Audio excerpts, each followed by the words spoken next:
Hi, I look the same as yesterday's video because I'm recording two on Monday because of the interviews I have to participate in.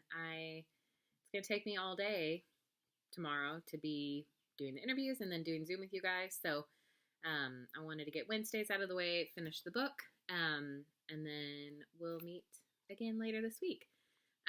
So I enjoyed seeing all of you on Zoom yesterday. I hope we can continue doing that even over spring break just to keep in touch and see how people are doing. It's never mandatory that you come. It's just optional. You don't even have to talk. You can just sit there and see everybody. It's kind of weird for me too. I don't necessarily love seeing myself on camera. When I was doing it with Miss Kazort at a different time, she took an awful picture of me because I was just in a weird spot and was moving and my leg was falling asleep and she got an awful angle and I hated it. But it is what it is. At least I can see you guys and you can see me and we can keep in touch because I hate to end the year on video, but that may be what we have to do. So anyway, we're going to continue the book from yesterday, the It's a Small World Disney one. We left off in Greece, so we're going to travel now to Italy. The Festival of the Crickets is a great favorite of Maria and Dominic of Italy. To celebrate spring, the children buy a cricket and a miniature cage for it. Maria and Dominic take good care of their new little friend. They feed it bits of lettuce and listen to it sing. At the end of the day, they set it free. Abram and Ruth of Israel live on a kibbutz. This is a big farm where many mothers and fathers and their children all live together.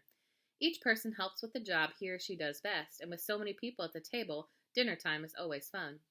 Afterwards, everyone helps to do the dishes. Today, all the school children will dress up in costumes.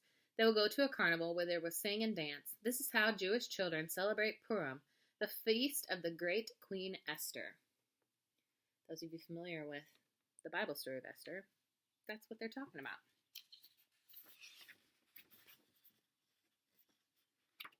Well, here we go.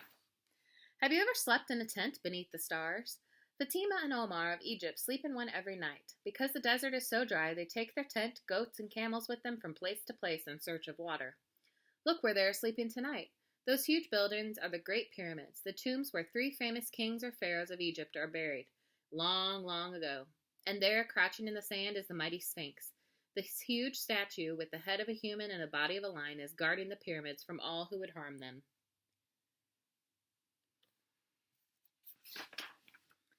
For Togbi and Kofi of Ghana, today is a very special day. The whole village will celebrate because the people are getting a new chief.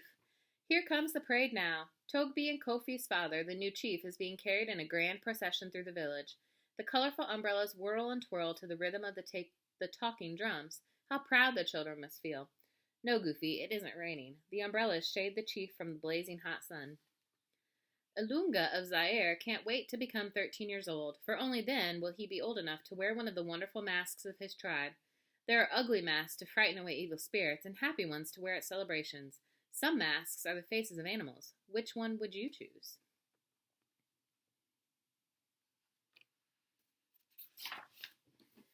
Krishna and Chandra of India have left their tiny village to explore the city for a day.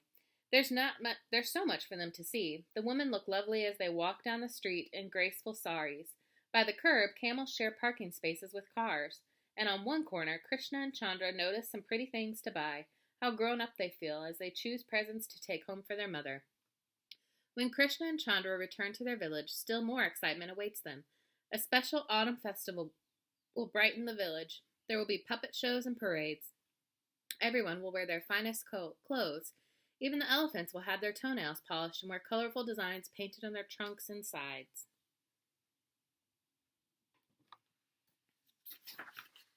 In Moscow, the capital city of the Soviet Union, which is now Russia, there's a special school for children who want to become circus performers. Here, Natasha learns the trapeze, wire walking, and acrobatics, as well as reading and arithmetic. If she becomes a bear trainer, she will travel all over the world with Boris the bear and the famous Moscow circus. Take a bow, Natasha. Perhaps someday you will be the star of the show. Misha thinks, Leningrad is the most beautiful city in the Soviet Union, or Russia. He loves to show off its palaces, statues, and fountains. His favorite place is the children's park at Peterhof. It's wonderful with magic fountains that spring right up beneath your feet when you least expect them.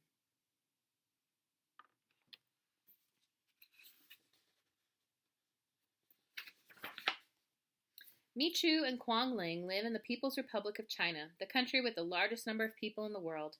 Imagine the excitement as so many people celebrate holidays together. For Michu and Quang Ling, the New Year is the happiest time of all because the holiday lasts for several days. This is the evening of the Lantern Festival. On the last day of the New Year celebrations, huge lines parade through the streets. The children wave paper flowers and scatter confetti. Red envelopes with money are hung in doorways for good luck, and all around, firecrackers hiss and explode in the air. In Japan, little girls love dolls so much that they have a special Dolls Day every year to honor them. Today, Yasuko has some new dolls to add to her collection. Of course, the Emperor and Empress dolls will go on the top shelf because they are the fanciest. Yasuko's friends arrive for her party looking very like beautiful butterflies in their favorite kimonos. She serves them delicious rice cakes she has prepared herself. Then they will visit the homes of other friends to admire their dolls and eat their special food.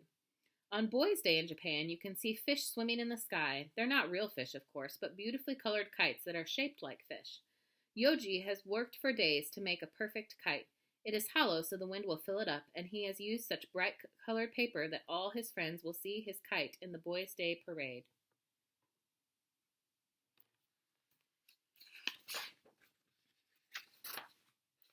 Elena and Louis of the Philippines have a very special home. They live in a bamboo house built high over the water. When they want to take a bath, all they have to do is jump out their front door. Splash! That's Huey jumping in now. Children in the Philippines have found another way to use bamboo, a special dance called the tinikling. Goofy, Elena, and Louis dance in and out of long bamboo poles, clapped together to a rhythmic beat. It's fun, but watch out for your toes, Goofy.